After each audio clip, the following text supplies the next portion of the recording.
So, you set the goals, you make the to-do lists, you're putting in the work, but the life you actually want, that career, that confidence, that feeling of just being fulfilled, it always feels like it's just over the horizon, right?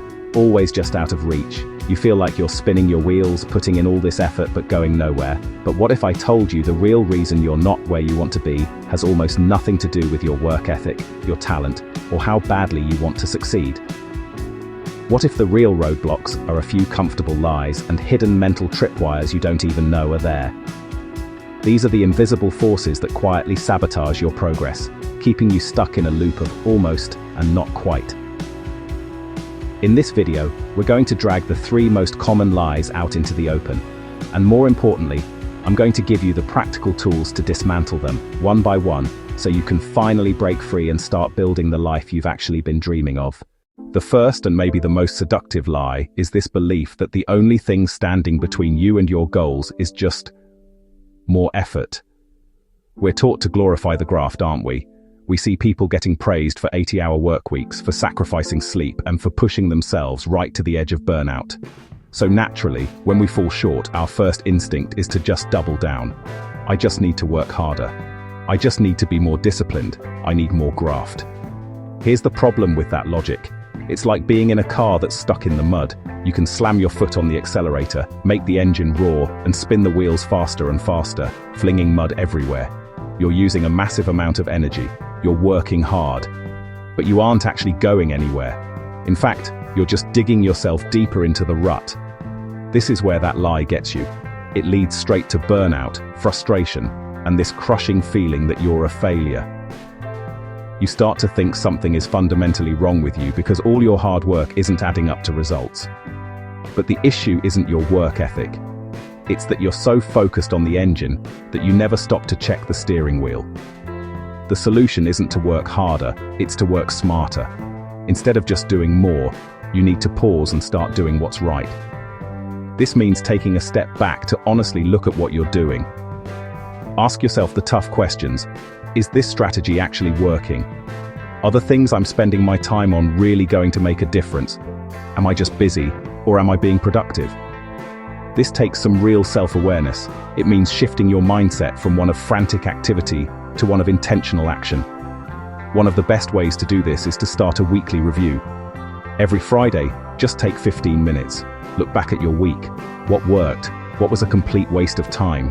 What was one thing you did that created the most progress?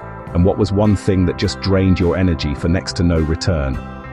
When you do this, you stop celebrating being busy, and you start celebrating being effective. You're no longer just the person spinning the wheels in the mud. You're the one who gets out of the car, looks at the situation, slides a board under the tire, and carefully guides the car back onto solid ground. That's the difference between brute force and smart action. This brings us to the second hidden block, and it's maybe the biggest dream killer of all, the lie of perfect timing. It sounds like this. I'll start my business when I have more money saved up. I'll apply for that job when I feel more confident. I'll start going to the gym when my schedule finally calms down. It's always later. This lie is so sneaky because it feels responsible. It feels like the smart thing to do. You're just waiting for the conditions to be perfect before you take that big leap. But here's the hard truth. The perfect moment is a myth. It doesn't exist. Waiting for the perfect moment is just a fancy form of procrastination. And procrastination is almost always driven by one thing. Fear. Fear of failing. Fear of being uncomfortable.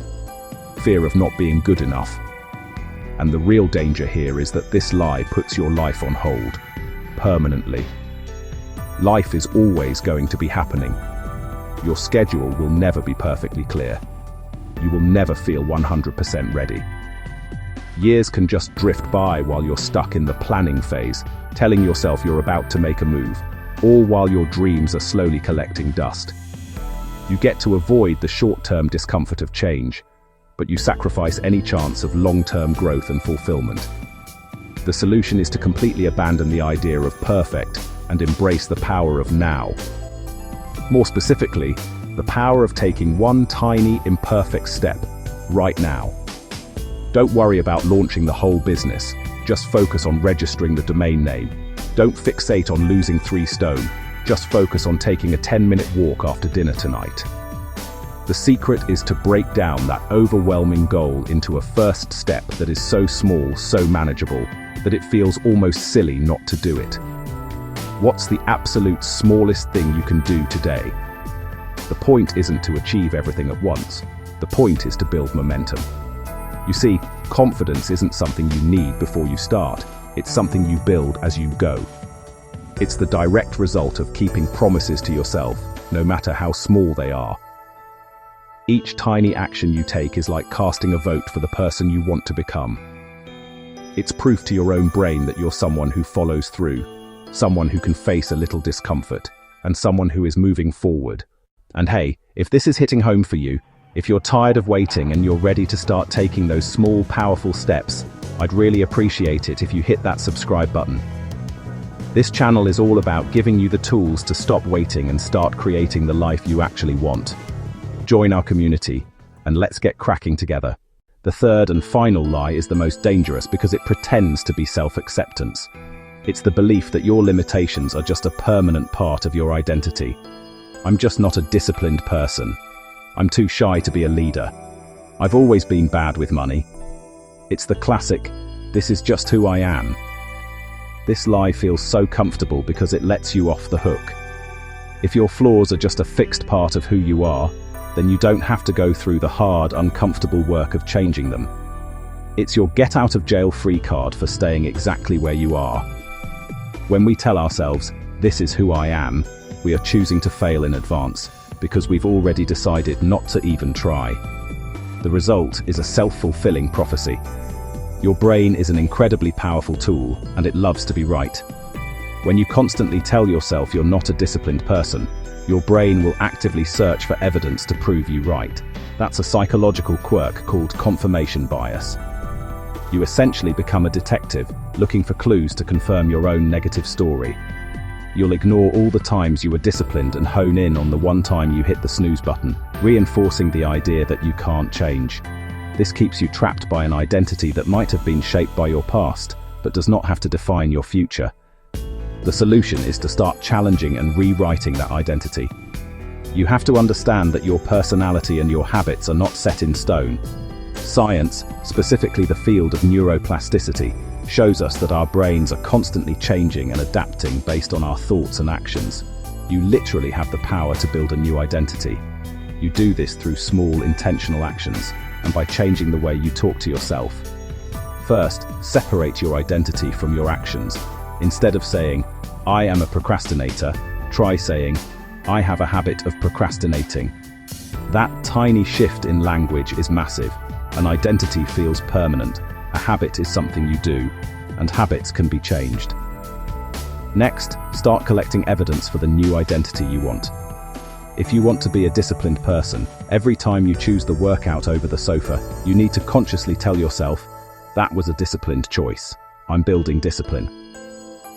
If you want to be a confident public speaker, every time you speak up in a meeting, you acknowledge it. That was a confident thing to do. You are actively training your brain to look for proof of who you're becoming. This is how you take control of your own story. You are not a fixed character in a pre-written book. You're the author, and you can start a new chapter whenever you decide to. So, to recap, the real reason you aren't where you want to be isn't because you lack effort, talent, or desire. It's because of the comfortable lies you've been telling yourself. 1. The lie that you just need to work harder, which only leads to burnout. The truth is you need to work with smart, strategic reflection. 2. The lie that you need to wait for the perfect time to start, which just leads to endless waiting. The truth is you need to take one small, imperfect step right now. And 3. The lie that this is just who I am, which keeps you stuck. The truth is, you have the power to build a new identity, one choice at a time. Breaking free from these mental traps isn't about some huge overnight transformation. It's about having the courage to face a few uncomfortable truths. It's about making a series of small, conscious choices day after day. It's about being patient with yourself as you unlearn the old patterns that have been holding you back. The journey from where you are to where you want to be really begins the moment you decide to stop believing the lies. Which of these lies resonated with you the most? Drop it in the comments below. Just sharing it is a powerful first step to taking away its power. And if you want to keep digging into how to get out of your own way, check out this video next on overcoming the fear of failure. Thanks for watching. Now go take one small step.